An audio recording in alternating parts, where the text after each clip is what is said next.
আসসালামু আলাইকুম বন্ধুরা, আশা করি সকলেই ভালো আছেন। এটা আমাদের অ্যাঙ্কর ট্যাগ রিলেটেড দ্বিতীয় ভিডিও।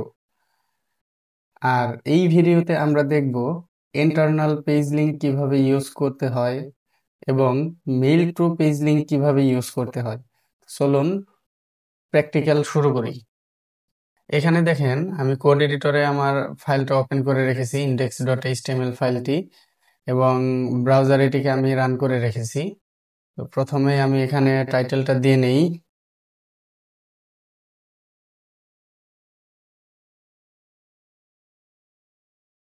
তো টাইটেলটা দিয়ে নিলাম। এখন আমরা এখানে ইন্টারনাল পেজ লিঙ্কটা প্রথমে দেখব। ইন্টারনাল পেজ লিঙ্ক দেখার জন্য আমরা এখানে প্রথমে একটা অ্যাঙ্কর ট্যাগ দেব। তো অ্যাঙ্কর ট্যাগের মধ্যে আমরা এখানে দিয়ে দেই, মনে করুন এখানে দিয়ে দিলাম কোশ্চেন 1। হ্যাঁ, এবং এটার তো href যেটা আছে এই অ্যাট্রিবিউটের ভ্যালু হিসেবে আমরা দিয়ে দিলাম হ্যাশ কোশ্চেন 1। তো এইভাবে লিখে দিলাম। এখন এইটার জন্য আমরা কি করব, এই নিচে একটা অ্যানসার দেব। এটা হচ্ছে কোশ্চেন, তো এটার অ্যানসার থাকবে পেজের নিচে কোথাও। তো এইভাবে মনে করেন আমাদের অনেকগুলা কোশ্চেন থাকতে পারে। এটা 2, এবং আমরা এটাকে সরি 2 দিয়ে দিলাম, এটাকে 3, এটা 4,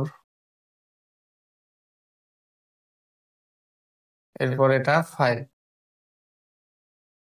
তো এইভাবে মনে করেন অনেকগুলা কোশ্চেন আছে। তো এটাকে যদি আমরা এখন রিফ্রেশ দেই, তো দেখেন এটা পাশাপাশি চলে আসছে। এটাকে নিচে নিচে নেওয়ার জন্য একটা করে বিআর ট্যাগ ইউজ করি।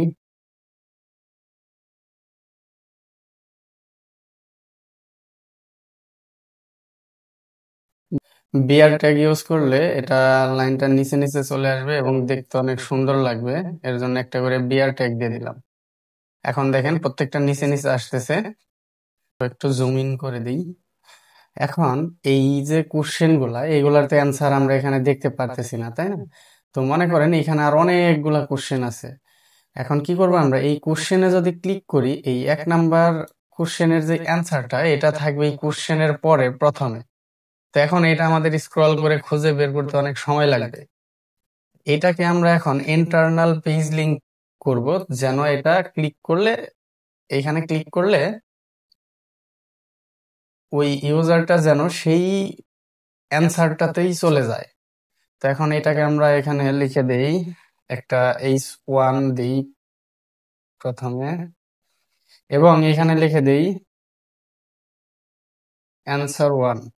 তার মানে এইটার নিচে যা থাকবে সেটা হচ্ছে 1 নাম্বার অ্যান্সার হবে। এখন এখানে আমি পি ট্যাগের ভেতরে লরেম ইপসাম থেকে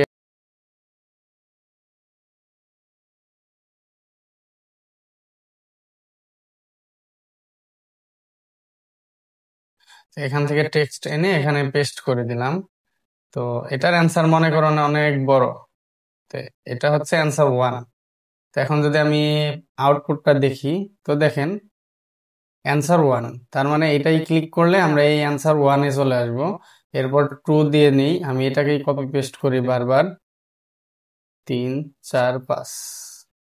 এটা হচ্ছে অ্যান্সার 5, এটা অ্যান্সার 4, এটা অ্যান্সার 3, এবং এটা হবে 2। তো দেখেন এখন যদি আমি রিফ্রেশ দিই, এখন আমরা অ্যান্সার 1 দেখতে পারতেছি। এটাকে স্ক্রল করে অ্যান্সার 2-তে আসতে হয়, আবার স্ক্রল করে অ্যান্সার 3-তে আসতে হয়, আবার অ্যান্সার করে স্ক্রল করে অ্যান্সার 4-এ আসতে হয়। তো এইভাবে স্ক্রল করতে হয় এবং পড়তে অনেক ঝামেলা হয়। তো এইটাকে আমরা ইন্টারনাল পেজ লিংকের মাধ্যমে খুব ইজিলি হ্যান্ডেল করতে পারি।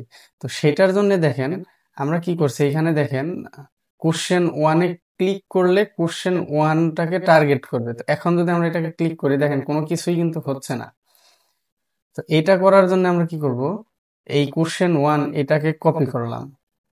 কপি করে এই যে যে হেডিংটা আছে এটার ভিতরে আমরা এটাকে প্রথমে আমরা কেটে দিই। এখানে দেখেন আমি এন্টার দিয়ে স্পেস বাড়িয়ে নিলাম এটা বোঝার জন্য। এখানে এ দিয়ে দিব, এর মধ্যে আমরা দিয়ে দিব হচ্ছে নেম। এইখানে এই যে অ্যাট্রিবিউট এইচ আর ইএফ টা বাদ দিয়ে নেম দিয়ে দিব।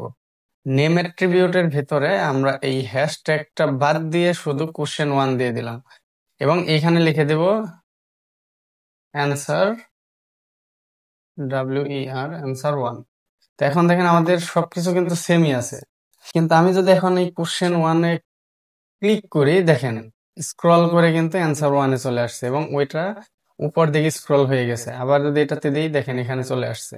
তো এইভাবে আমরা প্রত্যেকটাতেই করে নেই। question2 যদি দেই, এইটার মধ্যে এখানে একটা এ ট্যাগ দেব এবং এটাকে সরি নেমের ভিতরে question2 দিয়ে এই লেখাটুকুকে জাস্ট আমরা কি করব, এটার ভেতরে দিয়ে দেব, তাহলে এটা শেষ।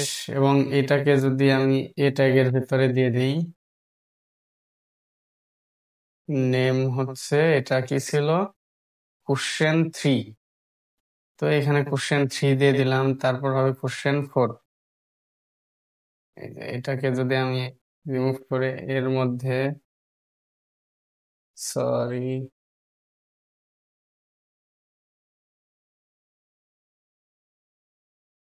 answer4 এবং এখানে হবে answer5।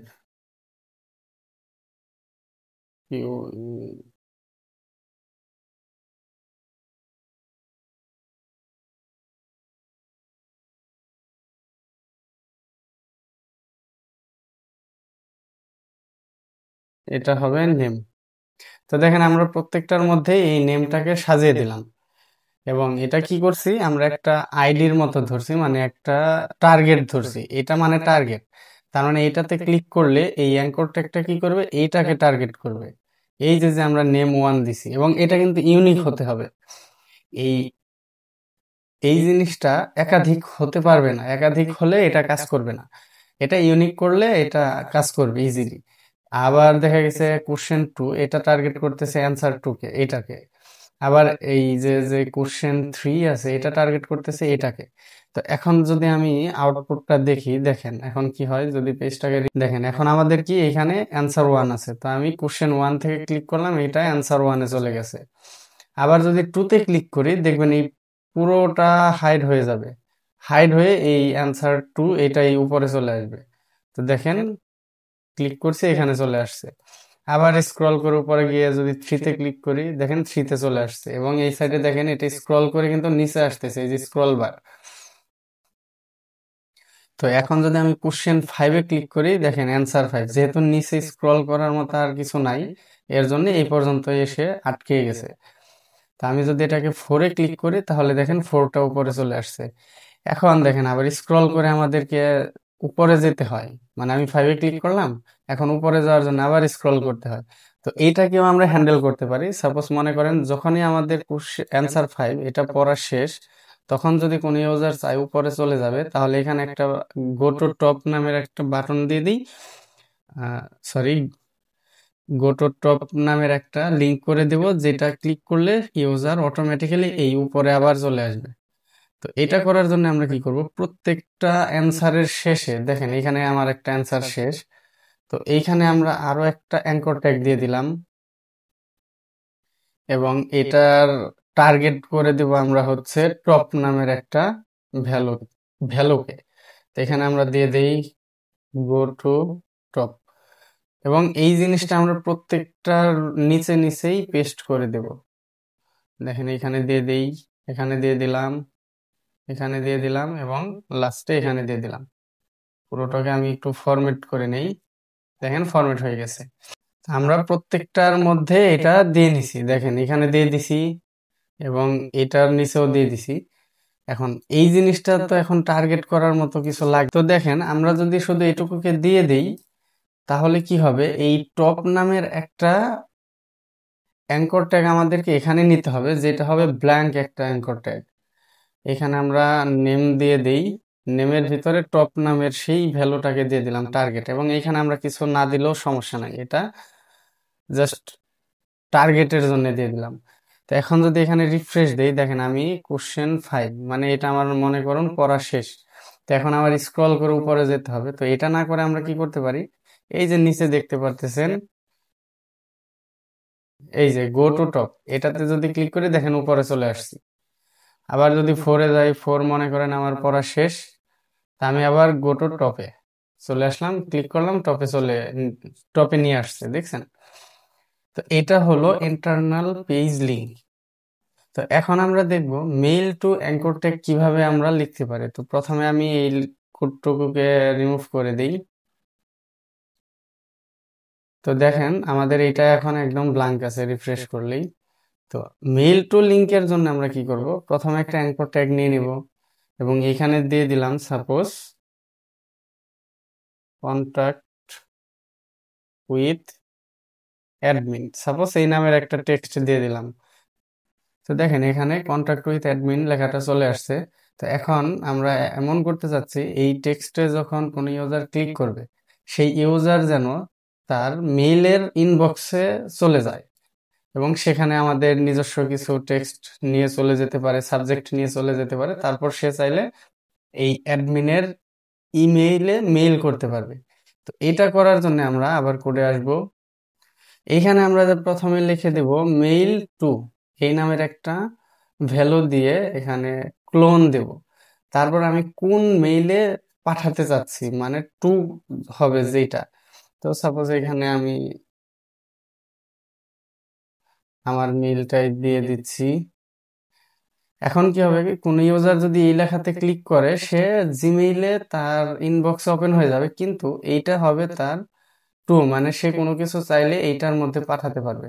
তো দেখেন এখানে আমি যদি এখন ক্লিক করি, তাহলে আমার যে ডিফল্ট ব্রাউজার আছে সেটা ওপেন হয়ে যাবে এবং মেইলে চলে যাবে। তো এখন আমি ক্লিক করলাম, আমার ডিফল্ট ব্রাউজার হিসেবে ফায়ারফক্স সিলেক্ট করা আছে, এর জন্য ফায়ারফক্স ওপেন হয়ে গেছে। এবং দেখেন এখানে alamindep27 মানে আমার যেই মেইলে আমি সেন্ড করব সেটা এখানে চলে আসছে অটোমেটিক্যালি। এখানে আমরা সাবজেক্ট লিখে এখানে টেক্সট লিখে সেন্ড করলেই এই যে মেইলে মেইল চলে যাবে একটা। তো এখন এখানে আমরা যদি চাই সাবজেক্টটাও আমরা সিলেক্ট করে দিতে পারবো। তো এটা করার জন্য আমি এটাকে মিনিমাইজ করে আবার কোডে আসলাম। এইখানে একটা কোশ্চেন মার্ক দেব, কোশ্চেন মার্ক দিয়ে আমরা এখানে লিখে দেব সাবজেক্ট। এই সাবজেক্টের মধ্যে আমরা কি পাঠাবো, এখানে একটা ইকুয়াল সাইন দিয়ে আমরা এখানে লিখে দিতে পারবো, যেমন this is test email subject. তো এটা চলেন এখন চেক করি। এখন আবার এখানে আমি রিফ্রেশ করলাম, রিফ্রেশ করে আবার যদি এটাতে ক্লিক করি, তো আমার এখানে আবার এই ব্রাউজারে ওপেন হয়ে গেছে, দেখেন ওপেন অটোমেটিক্যালি ওপেন হয়ে যাবে। তো দেখেন এখানে মেলটা চলে আসছে এবং সাবজেক্টটাও কিন্তু চলে আসছে। এটা কেউ চাইলে চেঞ্জও করতে পারে, আবার এটাও রাখতেই পারে ডিফল্ট যেই সাবজেক্টটা। আমরা চাচ্ছি এই একসাথে আরো একটা মেইলে মেইল যাবে। তো এটা তো গেল, সাপোজ মনে করেন আমার পার্সোনাল একটা মেইলে, তো আমি চাচ্ছি অ্যাডমিনের ইমেইলেও একটা মেইল যাবে।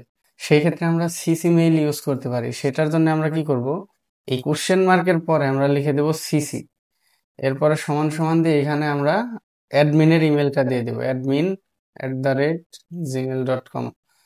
এবং এই দুইটার মাঝখানে এই দেখেন সাবজেক্ট এবং এই অ্যাডমিনের এই জিমেলের মাঝখানে আমরা একটা অ্যান্ড সাইন দিয়ে দেব। এই অ্যান্ড সাইন দিলে কি হবে, প্রথমে এটা আমার পার্সোনাল মেইলে আসবে, তারপরে এটা অ্যাডমিনের মেইলে যাবে এবং সাবজেক্ট হিসেবে আসবে এই লেখাটা। তো এটাকে এখন চলেন চেক করি। এখন যদি আমি আবার রিফ্রেশ দেই এবং এখানে ক্লিক করলাম, ফায়ারফক্স ওপেন হয়ে গেছে। দেখেন এখন এখানে কিন্তু দুইটা মেইল চলে আসছে, একটা হচ্ছে এই যে alamindep27 আর একটা হচ্ছে admin@gmail.com। তো দুইটা মেইল অটোমেটিক্যালি চলে আসছে এবং সাবজেক্টও চলে আসছে। আমরা যদি চাই এখানে ডিফল্ট কিছু টেক্সট আসবে, যেমন এগুলা কিন্তু অটোমেটিক্যালি একটা টেক্সট, যেটা হচ্ছে ইমেল টেমপ্লেট ইউজ করা। তা আমরা যদি চাই এখানে কিছু টেক্সট অটোমেটিক্যালি থাকবে, তারপর ইউজারদের লেখা লিখবে। এটা করার জন্য আমরা আবার কোডে আসব। কোডে এসে আমরা এই সাবজেক্টের পরে আবার একটা অ্যান্ড সাইন দেব। অ্যান্ড সাইন দেওয়ার পরে এখানে আমরা লিখে দেব বডি। বডির পর ইকুয়াল সাইন দিয়ে এখানে আমরা যদি লিখে দেই this is test demo text in email body, তো এই লেখাটা অটোমেটিক থাকবে। তো এটা যদি এখন চেক করে দেখেন, রিফ্রেশ দিলাম, ক্লিক করলাম এবং ফায়ারফক্স ওপেন হয়ে গেছে।